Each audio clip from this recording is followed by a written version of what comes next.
Vamos entonces a explorar un poco más en detalle cómo se mueve una partícula cargada en un campo magnético uniforme. En la figura 25.4 vemos que cuál es la fuerza magnética que es aplicada sobre una carga positiva y negativa que se mueven entrando a un campo magnético y se están moviendo de izquierda a derecha. En todo el área la que estoy marcando, el campo magnético está presente. Note que se utilizan solamente las crucecitas para indicar que el campo magnético está entrando. No se ponen los círculos alrededor de ese símbolo simplemente para que el problema sea más, o sea, el dibujo quede más limpio, ¿verdad? No se vea tan cargado. Para la partícula positiva, note que la fuerza está dirigida hacia arriba debido, ¿verdad? Si aplicamos la regla de la mano derecha, esto sería el resultado. Para la carga que es negativa, la fuerza va hacia abajo. Al estar dentro del campo, pues el campo va a seguir por medio de la interacción con la carga, va a generar esta fuerza, la carga va a experimentar esta fuerza y las trayectorias se dibujan aquí en color verde. Para hacer el análisis estamos suponiendo primero que el campo magnético es uniforme.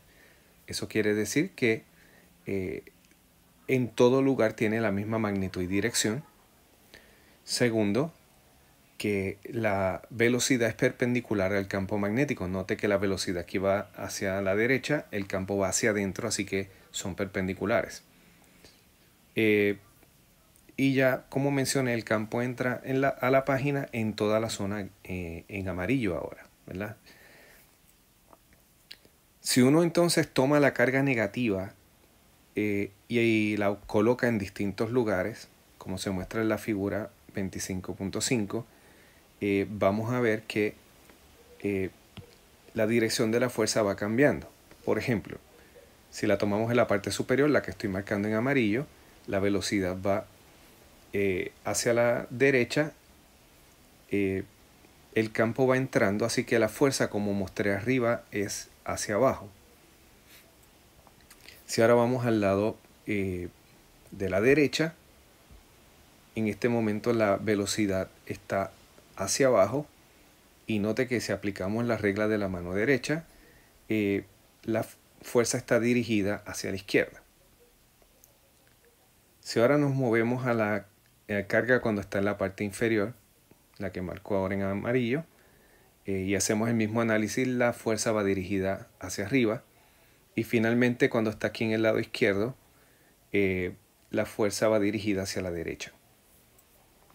Así que hay una característica esencial de estos vectores que están mostrados en rojo, y es que todos están dirigidos hacia lo que sería el centro del círculo, ¿verdad? Se marca aquí en la trayectoria un círculo entrecortada verde, y todas las flechas que están, o todos los vectores que están en amarillo, que representan la fuerza, apuntan en esa dirección. Así que vamos a comenzar con ese comentario. La FB apunta al centro de la trayectoria circular.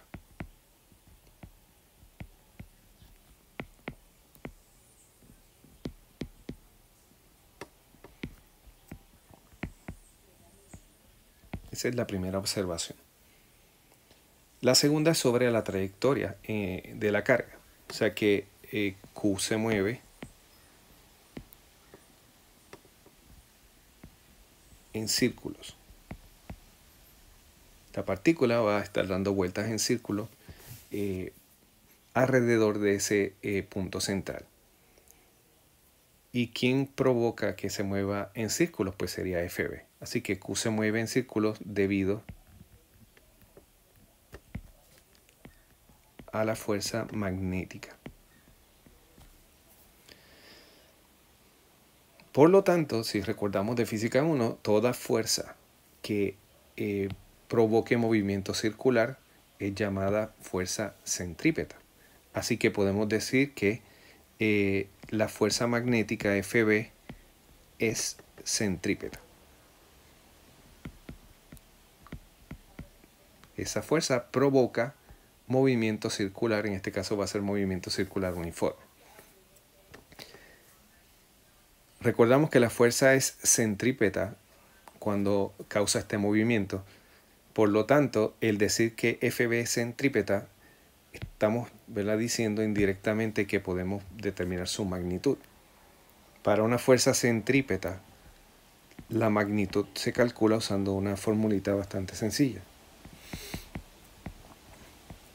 Esa fórmula está dada por la masa de la partícula, por la magnitud de la velocidad de la partícula al cuadrado, dividido entre el radio del círculo o de la trayectoria circular, que vamos a llamar R mayúscula. Si vamos aquí al diagrama, ese radio sería esta línea que estoy dibujando aquí. Esto sería R. Como nosotros conocemos una ecuación para la magnitud de Fb, podemos igualar esa magnitud a la de la fuerza centrípeta. Porque hemos dicho lo que está en rojo, ¿verdad? Que Fb magnitud va a ser igual a m por v al cuadrado sobre r. Por lo tanto, tenemos que por el lado izquierdo, valor absoluto de Q por V por B por el seno del ángulo entre V y B. Recuerde que el seno del ángulo aquí es 90 porque los vectores son perpendiculares. Esto va a ser igualado a mv al cuadrado sobre r. Este 90 grados viene de que V es perpendicular al campo, una de las suposiciones que mencionamos al principio. Seno de 90 grados es igual a 1, así que terminamos con la fórmula valor absoluto de Q por V por B es igual a m v cuadrado sobre r. Note que podemos simplificar un poco aquí. Esta v cancela con una de las v al cuadrado y por lo tanto tenemos que valor absoluto de Q por B es igual a m v sobre r.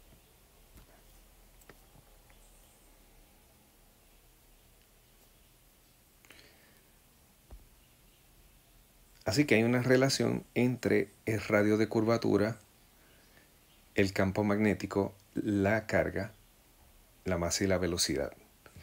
Si despejamos esta ecuación para R, entonces vamos a tener lo siguiente. R es igual a m por v dividido entre el valor absoluto de Q por P. Y esta ecuación nos da el radio de esa trayectoria circular como función de la velocidad de la partícula, su masa, la carga y cuánto es el campo magnético.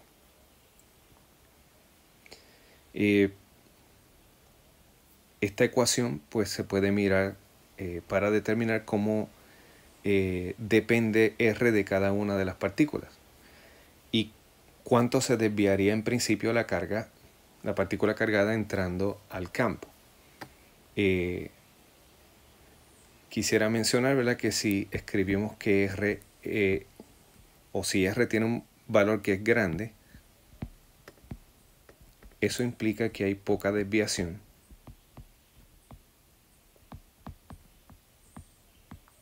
O sea, la partícula no se desvía tanto porque el círculo es más grande. Si R es pequeño, entonces hay mucha desviación.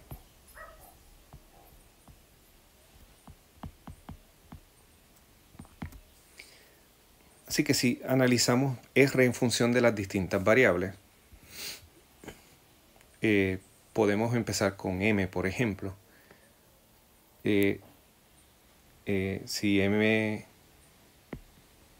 es grande, eso implica que R es grande, por lo tanto hay poca desviación.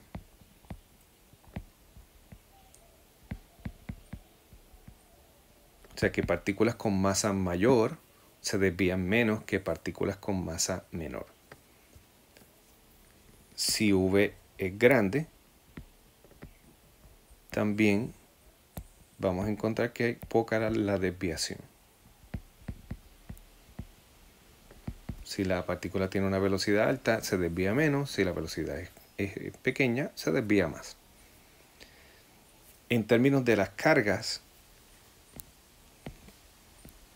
Q grande, la carga grande implica que hay mucha desviación.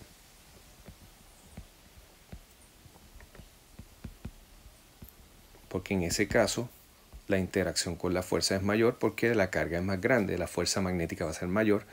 Así que si todos los demás parámetros se quedan iguales, vamos a tener un radio de curvatura más pequeño por Q estar en el denominador, y eso implica que hay mucha desviación de la partícula. Finalmente, si V es grande, hay también mucha desviación.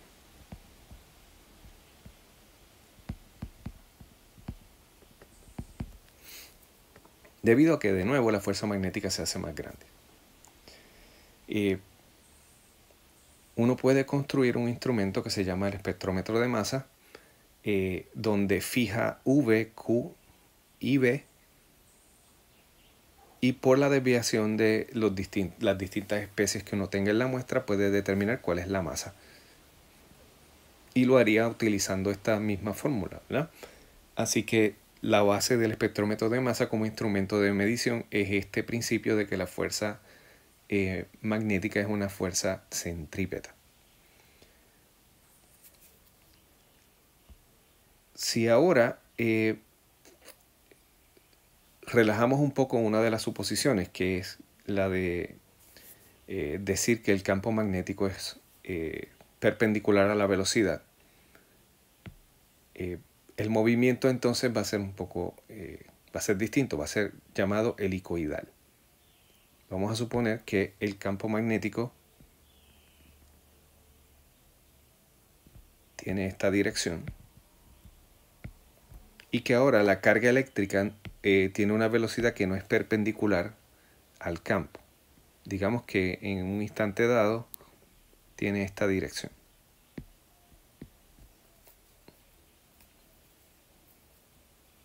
O vamos a poner un poquito más inclinadita. Digamos así.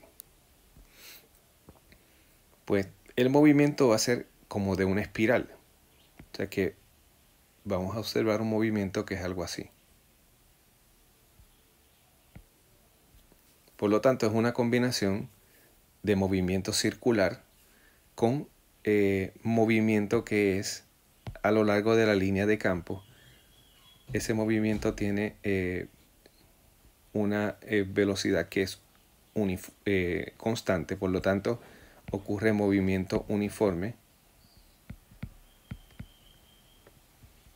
con V constante a lo largo de la línea de campo, acoplado al movimiento que ya estudiamos, que es el movimiento circular alrededor de esa línea. Y el efecto combinado de esos dos movimientos es un efecto helicoidal o en espiral. Así que, ¿verdad? Por aquí vamos a escribir esto, es movimiento